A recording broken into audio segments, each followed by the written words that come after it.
आज की जो सच्ची घटना है उसे सुनाने से पहले मैं आप सभी से कह देना चाहती हूँ कि इस कहानी को किसी धर्म से जोड़ने की कोशिश ना करें, किसी भी धर्म से इसका संबंध ना बनाएं। सिर्फ इस कहानी को सुनकर एक इंसानियत के नाते सुनने की कोशिश करें।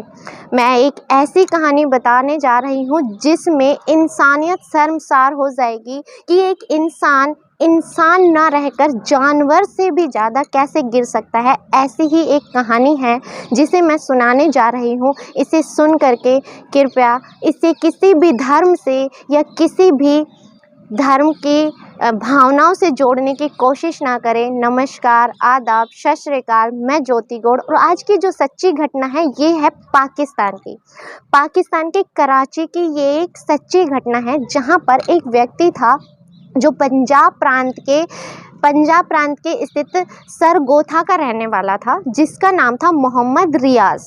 वो अपने कार्य को ढूंढने के लिए कहते हैं कि उसको मजदूरी की ज़रूरत थी। वो कुछ करना चाहता था, करने के लिए वो अपने लिए कुछ कार्य ढूंढ रहा था। कार्य ढूंढते ढूंढते उससे एक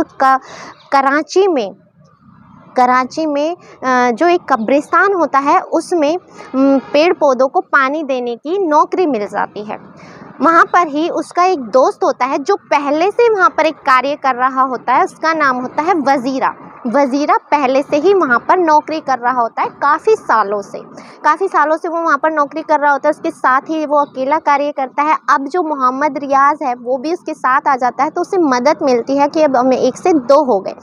जो कब्रिस्तान होते हैं, वहाँ के जो पेड़ पौधे होते हैं उनमें पानी दिया जाता है, वहाँ की साफ़ सफाई का ध्यान रखा जाता है, वहाँ की देख रेख करने के लिए उन दोनों को वहाँ पर रखा जाता है।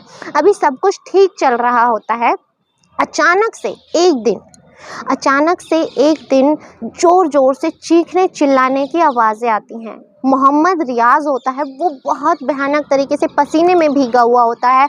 हाथ पैर उसके कांप रहे होते हैं, थर थर कांप रहा होता है। कांपते कांपते उसकी आवाज़ नहीं निकल रही होती है और डर कर वो इधर से उधर भाग रहा होता है। और लोगों के आसपास भीड़ इकट्ठा हो जाती है।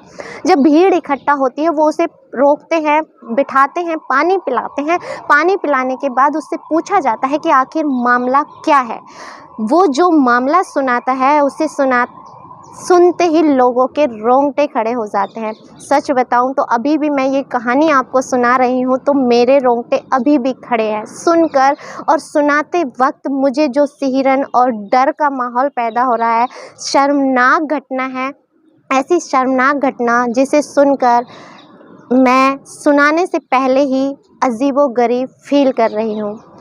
तो मामला कुछ ऐसे होता है कि जब मोहम्मद रियाज से पूछा जाता है कि आखिर क्या हुआ, तुम बताओ, तो वो बताना शुरू करता है। तो बताता है कि मैं यहाँ पर कम से कम 8 से 10 साल पहले से कार्य कर रहा हूँ। मैं यहाँ पर 8-10 साल से ज़्यादा ही हो गया होगा मैं यहाँ पर कार्य कर रहा हूँ। मेरा जो दोस्त है वज़ीरा वो मुझसे भी पहले यहाँ कार्य किया करता था। मैं सरगोथा का रहने वाला हूँ। मैं यहाँ पर ही रह कर के कार्य करता था। जब मैं यहाँ नया आया तो मुझे पता चला जो वज़ीरा है वो रात में कुछ कब्रों के पास खुदाई करता रहता था। एक दिन मैंने उसे खुदाई करते हुए देख लिया। खुदाई करते वक्त देखा तो मैं उसे चुपके से देख रहा था। देखता क्या हूँ कि वो कब्र के पैरों की तरफ से खुदाई करता है, वहाँ से जो स्लैब होता है उसे हटाता है और उसके अंदर चला जाता है। और कुछ देर बाद वो उससे बाहर निकलता है पसीने पोंछते हुए। तो मैंने उसे पकड़ लिया और पकड़ करके पूछा कि आखिर ये क्या था, तुम अंदर आखिर क्या करने गए थे। तो वज़ीरा एक बार तो सहम जाता है। सहमने के बाद वो मोहम्मद रियाज कहता है कि तुम डरो नहीं, मुझे एक बार बताने की तो कोशिश करो कि आखिर तुम क्या करने गए थे। तो जो वज़ीरा होता है वो क्या कहता है, वो बोलता है कि यहाँ पर एक लड़की की लाश दफन है, मैं उसके साथ दुष्कर्म करके आया हूँ। ये सुन करके जो मोहम्मद रियाज होता है वो घबराता नहीं है, चौंकता नहीं है, ना ही उस व्यक्ति के ऊपर थूकता है, बल्कि खुश हो जाता है कि क्या ऐसा भी हो सकता है।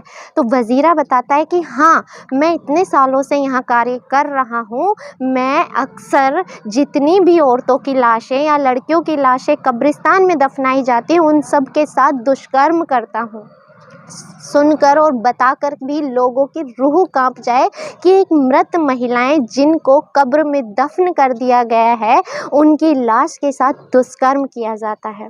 अब वो जो मोहम्मद रियाज है वो बताता है कि हाँ, ये तो बहुत अच्छी बात है, मैं भी अब तुम्हारे साथ इसमें कार्य करूँगा। अब लगातार ये सिलसिला जारी रहता है। ये सिलसिला बहुत सालों तक चलता रहता है, किसी को कुछ पता नहीं चलता।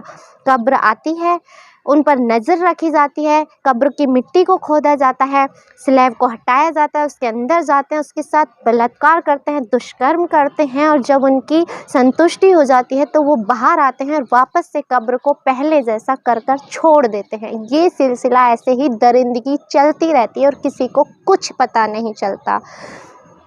ये सारी घटना बताने के लिए अब जब वज़ीरा बताता है कि आखिर तुमने आज ऐसा क्या किया, तो वो बताता है कि अभी कुछ समय पहले जो मेरा दोस्त होता है वज़ीरा, उससे वो ज़हनी तौर से तो बीमार था ही, क्योंकि ज़हनी तौर पर बीमार था तभी मुर्दा घर में कब्रिस्तान की औरतों के साथ इतना घिनौना कृत्य कर रहा था। लेकिन उसे ड्रग्स और कुछ नशीले पदार्थ लेने की भी आदत थी, जिसकी वजह से वो मानसिक तौर पर बीमार हो गया और शारीरिक तौर पर भी बीमार हो गया, और इसके साथ ही उसकी मौत हो गई। मौत होने के बाद भी उसने, यानी जो मोहम्मद रियाज था, उसने अकेले ने दो लाशों के साथ और बलात्कार किया।